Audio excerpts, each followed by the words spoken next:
the workshy justify themselves as disabled people. The notion of disability has radically changed within my lifetime, as well as the level of stigma that is attached to it. In the 1980s, no one but those who were significantly impaired and therefore unable to hide their conditions would deliberately wish to be regarded as disabled. Nowadays, everyone seems to want to be disabled as the lines between illness and impairment are blurred. I always say that everyone has impairments to some level, like wearing glasses or taking medication on a long-term basis. But having an impairment does not necessarily create the social disadvantage and barriers needed to consider yourself as a disabled person. But when society is currently hypersensitive and trying not to offend those who self-define themselves as disabled people, as the definition of disability is so complex, many people want to be disabled. It is a term that comes with rights, and the easy excuse of telling others what you can and cannot do without other people having the ability to challenge them currently. This is clearly a dream come true for the workshy. While they always had back pain as an excuse, and now depression and anxiety to use as well, the disability label allows them to have more rights, more authority and more excuses not to work.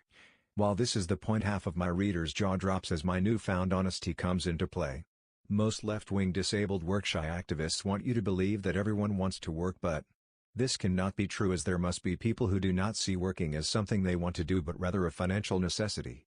If they believe they can have the state meet their income needs without working, it is a lifestyle choice that makes them a part of the workshy community. The last place you would go if you really wanted a job is the job center. But instead, you would go to recruitment websites in these times of low unemployment. You would go to the job center only if you wish to be unemployed and on job seekers allowance. But just being unemployed means you have to look for work. And there is always the risk you may actually find suitable work, with no way of escaping. To prevent this, declaring yourself too disabled to work by claiming ESA is the only option left to do to ensure you do not have to work again. Since you may be unsure what conditions make you unfit for work, you may decide to write as many conditions as possible down, since it was always easy getting a sick note from the GP for any old thing. Surely that counts for something. Like it or not, this is likely to be the mindset of workshy people, who see disability as an easy way out of working, using minor conditions that simply did not count in the 1980s.